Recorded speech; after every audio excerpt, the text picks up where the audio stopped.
Hey everyone, welcome to Preeti's Kitchen. Today let's make a South Indian recipe. It's called appam. It is like a small mound or idli in the center with a flaky or a crispy dosa on the side. So it's a combination of both. It's delicious. It's gut friendly. Let's get started.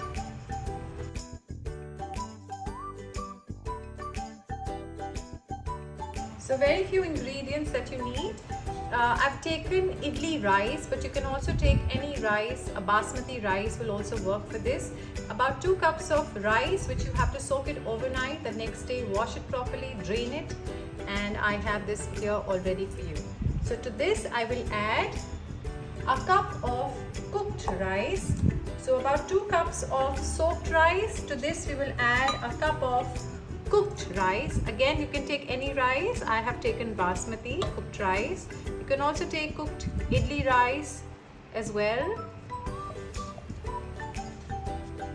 To this we will add about 3/4 cups of shredded fresh coconut, grated coconut, about 3/4 cup, and 1/4 cup of coconut milk.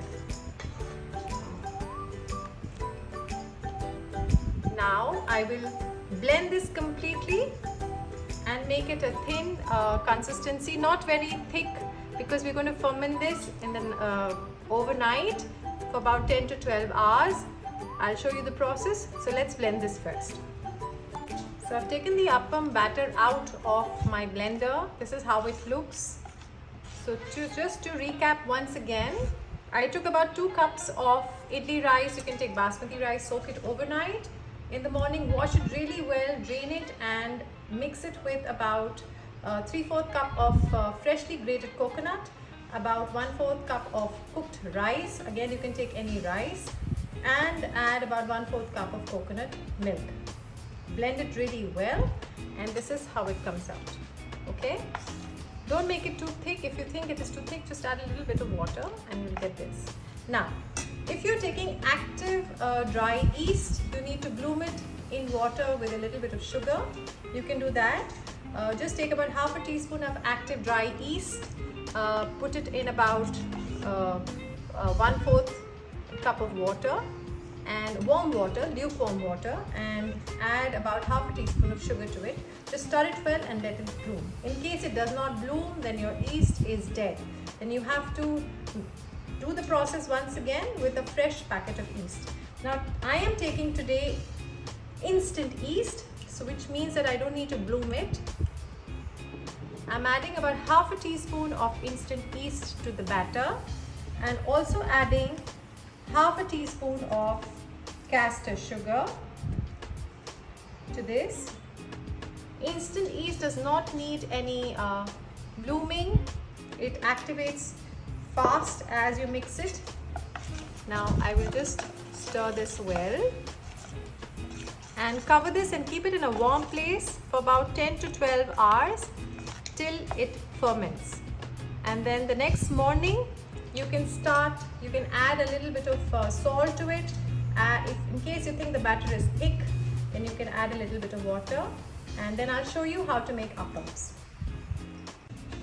Alright, this has been fermenting the whole night. There are a few bubbles which I have just stirred, and you can see they're still there. It's smelling a little sour also. Now this is very thick to make appam, so I'm going to dilute it with a little bit of water. You have to make it like a dosa batter. So I've added about half a cup of water to this,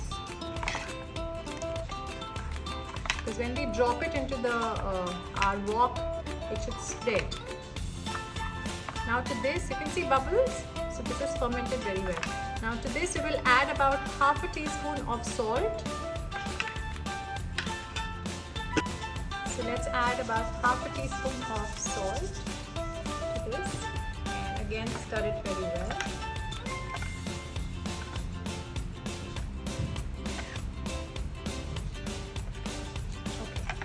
So you can see the flow how you want. Nothing thick and not too thin. This is just right.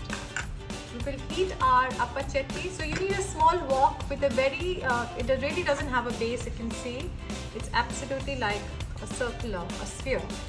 So we need something like this to make appams. I'm going to heat it up. A little oil. Since it's a non-stick, you really don't need so much of oil.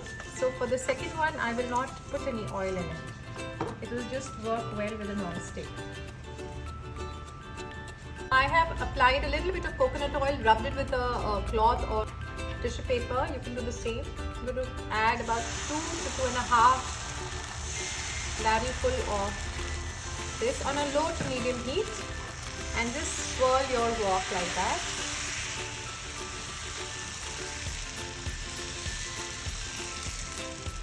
And the rest of it comes in the center. You see that? Now if you want a little higher amount, you can add a little bit more. Now you see it is all bubbling, so it's fermented really well. We will cover this for about 1 to 2 minutes, and it will automatically just leave the sides. You don't have to flip it, just cover it for 1 to 2 minutes. So we'll remove the lid. You can see it has become a little brown on the side. So we'll remove the lid and we'll just remove this. You don't have to flip this again. I'll just show it to you how it looks from. This is how it looks. If you want lesser golden in color, if you want to leave it white, you can do that as well. The inside is cooked as well. So we'll remove. I will add the next one. You can see we don't need oil at all when we are making this.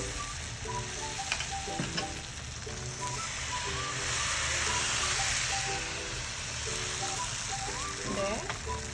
The mound is already there. We'll cover it again for 1 to 2 minutes. Remove the lid and let's remove this also. This is also done. You can see.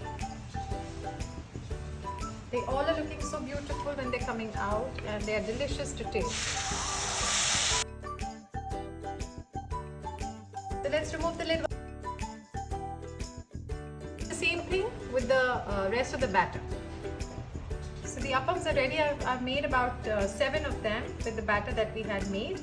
Now if you don't want golden or crispy, you can reduce the time of your cooking, and you don't have to flip as I told you. These go very well with vegetable stew. I hope you've enjoyed this video. If you have, please like, share and subscribe, and thank you for watching.